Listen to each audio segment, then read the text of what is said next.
미얀마에 큰 지진이 일어나서 수많은 사람들이 죽거나 다친 상황이 계속되고 있습니다. 어, 이제 저도 그래서 유튜브를 좀 찾아보면서 실제 좀 어떤 일이 있었는가를 살펴보았습니다. 그 중에 참 인상적인 것 중에 하나가 뭐냐면 건물이 하나가 통째로 위로부터 아래까지 와르르 하고 한꺼번에 무너진 것입니다. 가만히 그 영상을 살펴보니 머리에 이제 안전모를 쓰고 있는 인부들이 그 건물에서 막 쏟아져 나오고 있었습니다. 그러니까 사람들은 이 지진이 닥칠 것을 전혀 예상하지 못하고 그날도 평소와 다르지 않게 출근하여서 건축일을 하는 과정 가운데 이 지진이 일어났던 것이지요. 저는 그것을 보면서 참 인생의 연약함에 대해서 다시 한번 좀 생각하게 되었습니다. 바로 자신의 눈앞에 죽음이 닥쳐오더라도 한치 앞을 알 수 없는 것이 우리의 인생인 것이죠. 그런데 이것이 참 우리에게 치명적으로 작용할 때도 있습니다. 그것은 바로 구원에 관한 문제일 때입니다. 왜냐하면 정말 사람이 죽어서 천국에 가는가라고 하는 것은 사실 죽어봐야 아는 이야기이기 때문입니다. 이 땅에서부터 우리는 분명히 믿음으로 말미암아 확신할 수 있고 또 그 나라의 일부를 누리며 살아갈 수 있습니다. 하지만 분명한 것은 우리가 하나님 앞에 서게 되었을 때 우리 눈앞에 가시적으로 그것이 드러나는 것이죠. 그러다 보니 구원에는 참 많은 여러 가지 오해들이 발생합니다. 그리고 그 오해들은 이단이나 사이비들에 의해서 적절하게 사용됩니다. 그렇다면 우리가 성경에서 말하는 구원에서 반드시 좀 오해하지 말고 기억해야 하는 것은 여러분 어떤 것이 있을까요? 우리가 붙들어야 하는 구원의 본질은 여러분 무엇일까요? 오늘 이것에 대해서 함께 잠시 살펴보도록 하겠습니다. 오늘 본문은 15절에서 이렇게 시작합니다. 사람들이 예수께서 만져주심을 바라고 자기 어린 아기를 데리고 오매 제자들이 보고 꾸짖거늘. 즉 어떤 사람이 자신의 아이를 데리고 예수님께 나아왔습니다. 그때가 유아 사망률이 굉장히 높던 고대 시대인 것을 생각해 볼 때 아마 어떤 축복받기를 원하면서 자신의 아이를 데리고 왔던 것 같습니다. 그런데 제자들이 이것을 탐탁치 않게 여기고 이들을 내어 쫓으려 합니다. 많은 사람들에게 가르침을 베풀고 지금 사람들과 귀한 만남을 가지고 있는 예수님의 사역에 방해가 된다고 생각했던 것이죠. 하지만 예수님의 생각은 달랐습니다. 그래서 예수님께서는 16절을 보면 어린아이들이 내게 오는 것을 용납하고 금하지 말라. 하나님 나라가 이런 자의 것이니라 라고 말씀을 하십니다. 그러면서 17절에서는 정말 중요한 말씀을 이렇게 하십니다. 내가 진실로 너에게 이르노니 누구든지 하나님의 나라를 어린아이와 같이 받아들이지 않는 자는 결단코 거기 들어가지 못하리라 하시니라. 즉 구원은 이 어린아이와 같이 하나님의 나라를 영접하는 자들에게 주어진다라고 하는 것이죠. 여러분 그렇다면 이 어린아이와 같다는 것은 여러분 어떤 의미이겠습니까?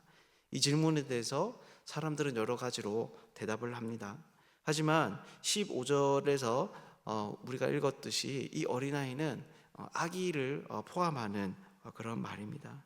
그러니까 이 어린아이가 예수님께서 어린아이를 들어서 비유로 말씀하시는 것은 부모에 대한 절대적인 의존의 상태를 의미합니다. 자신의 연약함을 인정하고 부모가 주는 것을 생명으로 삼고 부모의 보호를 자신의 안전으로 삼는, 그래서 온전히 부모를 신뢰하는 존재를 바로 예수님께서 가리키는 것이죠. 여러분 이것이 무슨 말이겠습니까? 바로 이 어린아이와 같이 하나님을 전적으로 의지하는 자들만이 하나님 나라에 들어갈 수 있다라는 것입니다. 이것은 그 다음 사건에도 찾아볼 수 있는 예수님의 말씀입니다. 이 어떤 관리가 이런 예수님께 찾아와서 질문을 합니다. 18절인데요 이렇게 이야기합니다. 어떤 관리가 물어 이르되 선한 선생님이여 내가 무엇을 하여야 영생을 얻으리이까? 그러자 예수님은 내가 어찌하여 나를 선하다 일컫느냐? 하나님 한 분 외에는 선한 이가 없느니라 라고 대답하십니다. 이것은 예수님께서 특별한 의도를 가지고 하시는 말씀입니다. 바로 사람들이 보편적으로 생각하는 그 기준을 따라 선과 악을 나누는 것은 옳지 않다라는 것입니다. 오직 선과 악은 하나님께 의존되어 있으며 선은 하나님이 결정하시는 문제다라는 것이죠. 그래서 20절에서 예수님은 이렇게 말씀하십니다. 내가 계명을 안 하니 간음하지 말라, 살인하지 말라, 도둑질하지 말라, 거짓 증언하지 말라, 내 부모를 공경하라 하였느니라. 그러자 이 관리는 자신이 어려서부터 이것들을 다 지켜왔다라고 대답합니다. 즉 그는 내가 무엇을 하여야 영생을 얻으리까라고 예수님께 물었지만 사실은 그 마음속으로부터 이런 계명을 지킬 때에 내가 구원을 받을 수 있다라고 스스로 대답을 가지고 있었고, 그리고 그 방향의 삶을 지금까지 온전히 헌신하여 따라오고 있었던 것이죠. 그런데 예수님은 그의 이 놀라운 노력을 인정하시지 않습니다. 오히려 한 가지를 더 요구하시는데 그것이 22절의 말씀입니다. 22절은 이렇게 이야기합니다. 예수께서 이 말을 들으시고 이르시되 내게 아직도 한 가지 부족한 것이 있으니 내게 있는 것을 다 팔아 가난한 자들에게 나눠주라. 그리하면 하늘에서 내게 보화가 있으리라. 그리고 와서 나를 따르라 하시니. 여러분, 이것이 무슨 말입니까? 바로 예수님은 재물을 사랑하는 것과 하나님을 사랑하는 자신을 따르는 것, 이 두 가지 갈림길에서 어떤 한 가지를 선택할 것을 요구하시고 계신 것이죠. 즉 둘 다를 가지고 하나님 나라에 들어갈 수 없다라는 것입니다. 그러자 성경은 오늘 이 사람이 큰 부자임으로 말씀을 듣고 심히 근심하더라라고 말을 하고 있습니다. 여러분, 이것이 무슨 말입니까? 하나님 나라에 들어가는 것은 무엇보다 하나님을 선택하는 것과 연결되어 있다라는 것입니다. 그래서 이런 일 저런 일을 잘하는 것은 의미 없는 것은 아니지만 정말 궁극적으로 중요한 것은 우리가 하나님과의 관계 가운데 헌신하는 일이다라는 것이죠. 예수님은 이것을 더욱 노골적으로 말씀하십니다. 24절 25절인데요 이렇게 이야기합니다. 예수께서 그를 보시고 이르시되 재물이 있는 자는 하나님 나라에 들어가기가 얼마나 어려운지 낙타가 바늘귀로 들어가는 것이 부자가 하나님의 나라에 들어가는 것보다 쉬우니라 하시니. 그러자 주변에 있는 사람들이 깜짝 놀랍니다. 왜냐하면 재물을 이렇게 나누어 주는 것이 사실 상식적으로는 너무 힘든 일이고, 또한 그 당시 사람들은 부자는 하나님의 축복을 받은 중요한 증거를 가진 사람이라고 생각했기 때문입니다. 그렇게 이런 부자가 하나님 나라에 들어가지 못하면 과연 어떤 사람이 그 나라에 들어갈 수 있을까, 이런 생각을 한 것이죠. 그러자 예수님이 뭐라고 하십니까? 27절에서 이렇게 대답하십니다. 이르시되 무릇 사람이 할 수 없는 것을 하나님은 하실 수 있느니라. 여러분, 이것이 무슨 말입니까? 역시나 구원은 사람들의 노력과 애씀으로 얻을 수 있는 것이 아니라 전적으로 하나님의 주권과 그 선택으로 말미암아 가능한 일이다라는 것이죠. 구원은 자기 의존적 행위의 결과가 아니라 오직 하나님의 은혜의 산물이다라는 것입니다. 그러자 이것을 지켜보던 베드로가 옆에서 깜짝 놀랐습니다. 그래서 28절에서 이렇게 이야기합니다. 베드로가 여짜오되 우리가 우리의 것을 다 버리고 주를 따랐나이다. 왜 그렇겠습니까? 바로 그는 다른 것을 다 버린 것 같았지만 여전히 자신을 버리지 못하고 있었던 것이죠. 내 미래, 내 삶의 안정, 내 욕망, 이런 것들을 버리지 못했기 때문에 덜컥 예수님의 이런 말씀 앞에 겁이 났던 것입니다. 하지만 예수님은 이런 베드로에게 흔들리지 않는 분명한 대답을 주십니다. 그것이 29절에서 30절의 말씀인데요 이렇게 대답하십니다. 이르시되 내가 진실로 너희에게 이르노니 하나님의 나라를 위하여 집이나 아내나 형제나 부모나 자녀를 버린 자는 현세의 여러 배를 받고 내세의 영생을 받지 못할 자가 없느니라 하시니라. 여러분, 이것이 무엇입니까? 바로 하나님을 최우선으로 그분을 사랑하는 자는 하나님께서 반드시 책임져 주신다라는 것입니다. 그래서 우리는 정말로 이런 삶을 살 때 이 땅에서부터 이런 약속의 성취를 누립니다.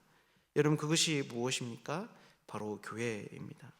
그래서 교회는 수많은 형제 자매를 얻게 하는 것입니다.